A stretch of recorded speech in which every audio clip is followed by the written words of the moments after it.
Hey guys, my name is Ellen Fox. Welcome to my channel and welcome to another true crime analysis. And today we're going to be talking about America's newest sweetheart.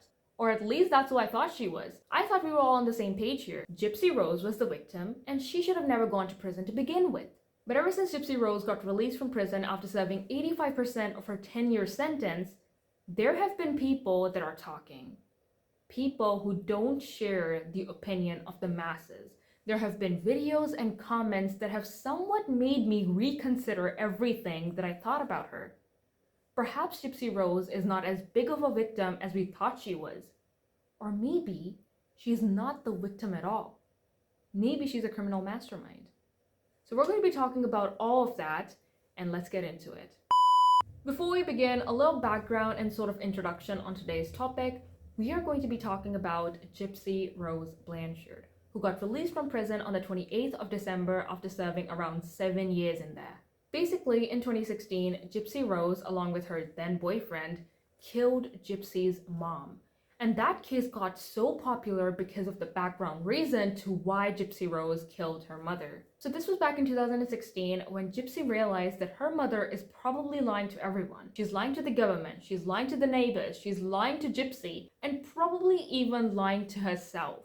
This woman had been lying to everyone about Gypsy's condition. Dee Dee, Gypsy's mom, had told everyone that she had a chronic illness which would lead to her dying as a kid. Gypsy was allegedly allergic to a lot of things. She was in a wheelchair. She was not allowed to consume a lot of things. She was not allowed to go near a lot of things. She did not have any friends and was injected with a lot sorts of medications and IVs because she was sick, according to her mother. This girl had spent her entire life in a wheelchair, confined to just her mother in a house, because her mother had just at some point decided to turn psycho and just make her daughter her own. Until Gypsy was a full-on adult and kind of realized that maybe this whole thing is kind of a facade. Maybe her mother is lying. Maybe her mother is so out of her head at this point that she also probably believes that Gypsy is sick. So Gypsy met somebody online and told her entire condition to him, and they kind of decided to meet up and meet with the mom, but even that did not go well. So now that she had a new friend who was so supportive, Gypsy just wanted to be out there. She wanted a goddamn life. Like, it was her right. She was not wrong in wanting a life, but there was a constant fear that if she runs away, her mom is going to come for her. And the mom could always go to the authorities oh my god, my sick daughter just ran away. This guy kidnapped her, and the authorities would listen because for the past 2 decades, everybody had known that Gypsy is ill. So Gypsy and her then boyfriend Nicholas planned the entire murder, after which Nicholas drove over to her house and killed her mother, after which both of them ran away. Now that is where the problem began. Now if the case had been simple as that, Gypsy killed her mom, it would have been simple. This girl had been tormented her entire life. She had been isolated. She had been injected with all sorts of things. She was abused. Take seizure medication that destroyed her teeth, and to have as many as 30 surgeries she did not need. That's the thing. The mother was not just injecting her with things and lying to her. God forbid if Gypsy ever tried to make friends, ever tried to go out, have a little fun, or God forbid even inside the house tried to have a little fun, the mother would actually physically hurt her. She had taken handcuffs and a dog leash and tied it together and tied me to the bed, chained me to the bed. So how long were you tied to the bed? About 2 weeks. So if Gypsy had killed her mom, it would have been a completely different situation. But the fact that she got along with another person who was, mind you, a lot more sane, had not been injected with all these things, had not been tortured all his life by this person, this second party comes in and kills the person. That's what made the case so serious. So basically, Gypsy planned this entire murder with a second party and killed a person, after which they also tried to hide the evidence and run away. That made a lot of people think that maybe she is not as innocent as it seems. Even though, she's been injected with things her entire life and her brain is probably not fully developed, Yet she was able to plan an entire murder, get a second person involved, and run away. That made a lot of people think that maybe she's not that big of a victim. And that's the whole thing. The answer is in your question. Is she that big a victim? The thing is that at the end of the day, she is the victim. And that is what surprised me and the rest of the world. We were not expecting Gypsy Rose to go into prison for 10 years. Was it not enough that the girl had already spent more than 20 years of her life on house arrest? She was in a dungeon and you took her from there and put her in another. And when she went to prison, she literally said that I am more free in prison than I was in that house. Because in prison, there was nobody torturing her 24/7. In prison, there was nobody manipulating her 24/7. There was nobody keeping her from other people. She married a dude in there. The whole part where the entire court sat down and decided that she deserves 10 years in prison and not fucking therapy does not make sense to me. I have not studied much about criminal law, and neither do I hold all the knowledge in the world, and yet I believe that Gypsy Rose did not deserve 10 years in prison. Because here's the thing, at the end of the day, when a person is in jail, we call them a criminal. But they're not all the same. A person who has stolen something and a person that has killed 10 people are both criminals, but they're not the same. When you look at Gypsy Rose and you look at Ted Bundy, you cannot be saying they're both murderers. The whole problem with this case is, and the people debating whether Gypsy Rose should have gone to prison or not, is the thing that they are not thinking about the background of the situation.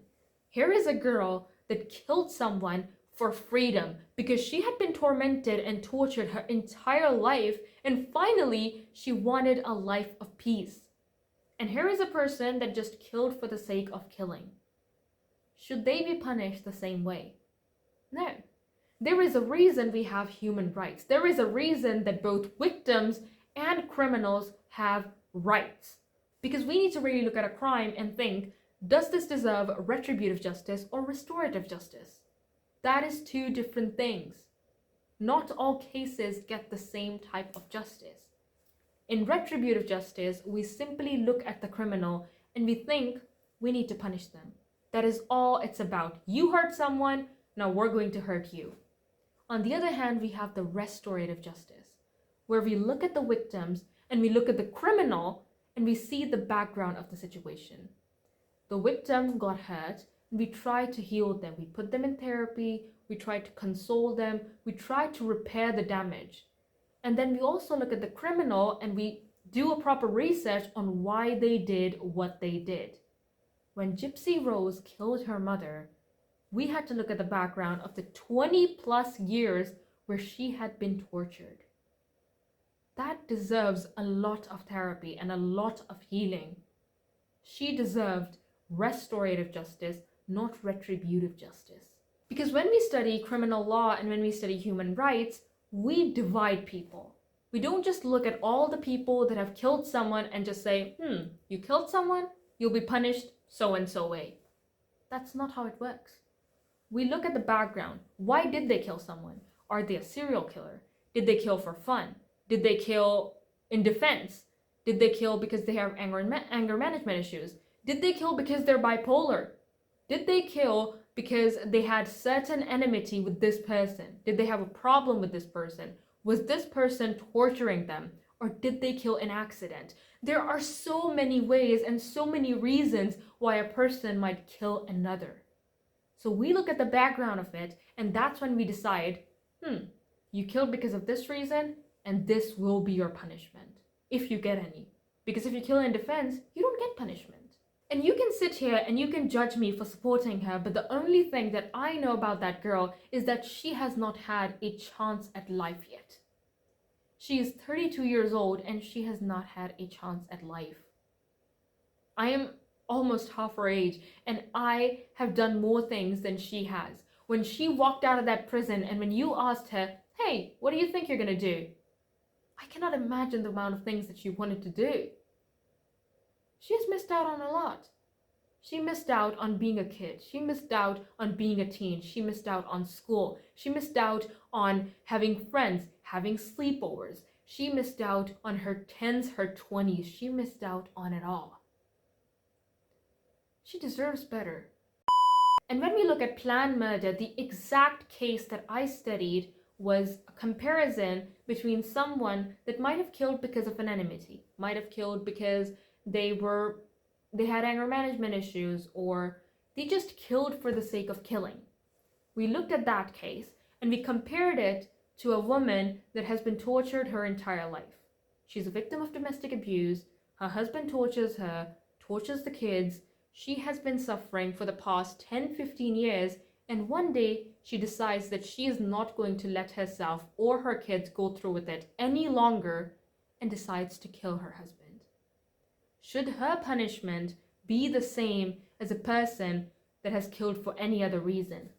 I feel like that's one thing people don't understand. When they see a serial killer dying or being hanged or whatever, they're like, oh, you should be punished. Yes, kill him. It's not about that anymore.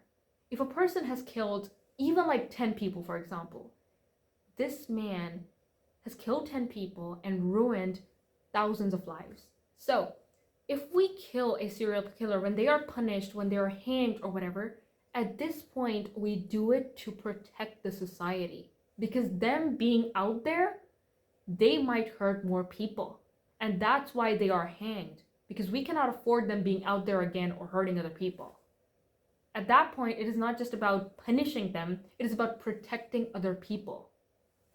I feel like somebody else is in this room. I don't know. I don't know what's worse, if it's a ghost or a rat, but I'm scared.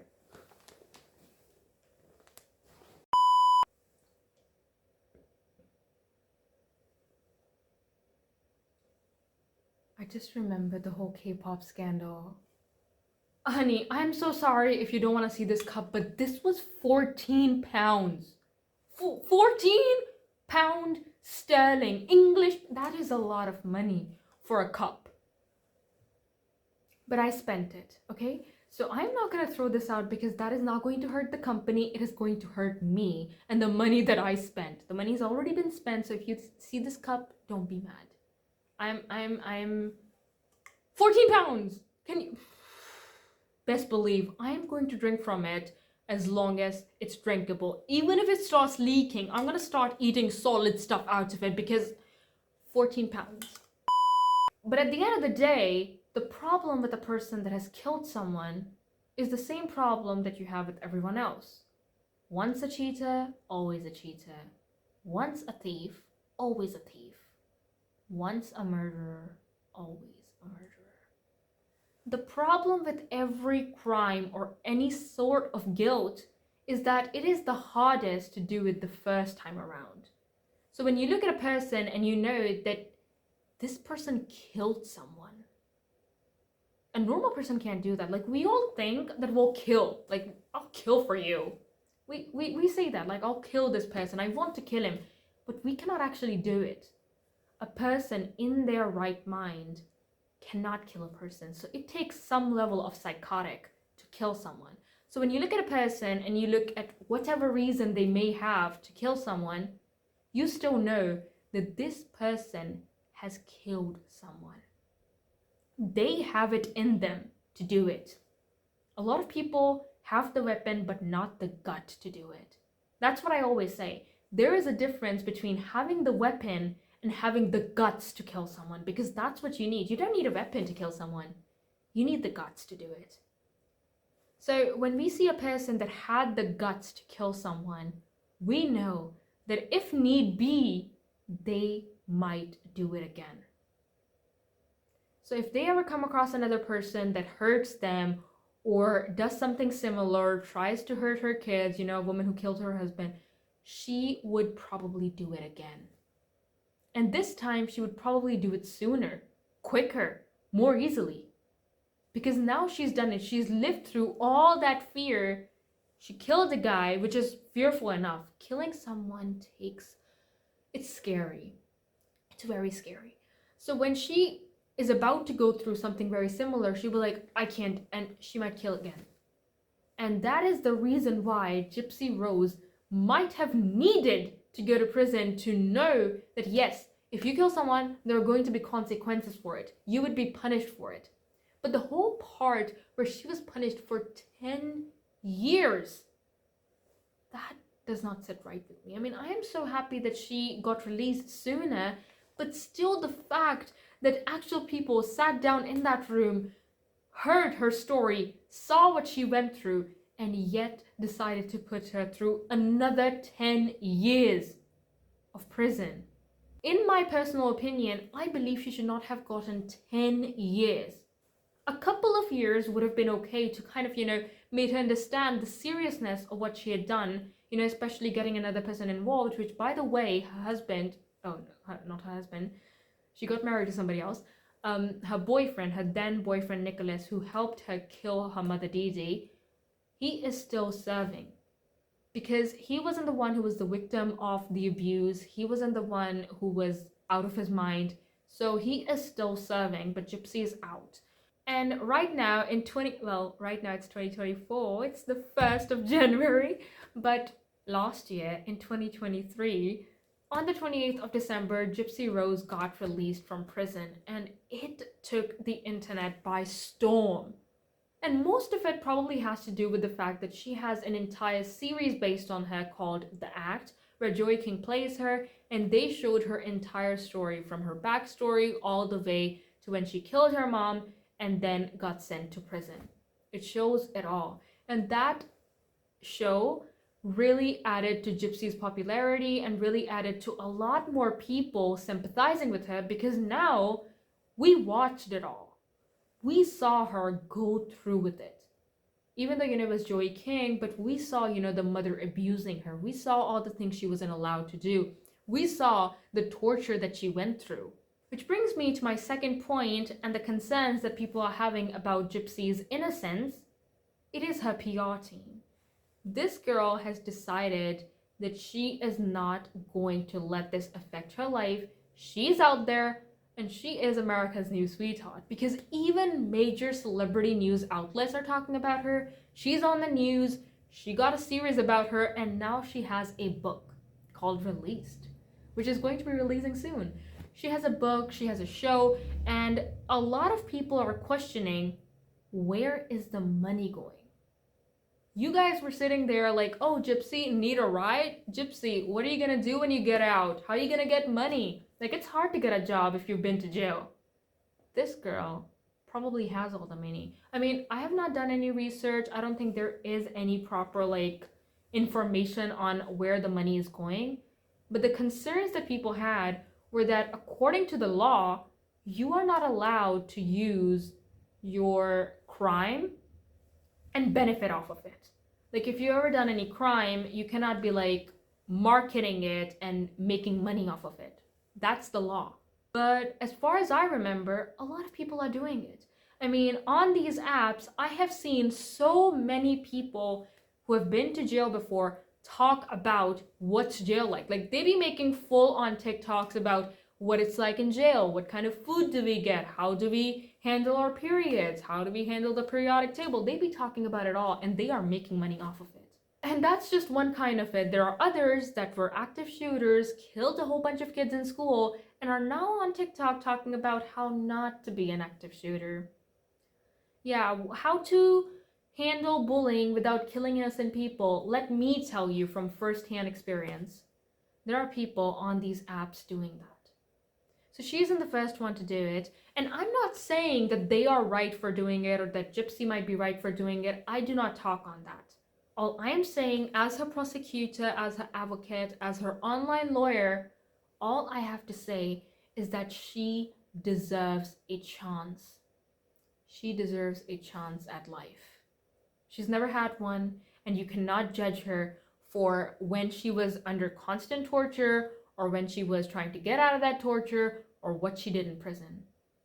That is when a person is at their worst, You really can't be talking about someone that has never had any proper childhood development. She deserves a chance.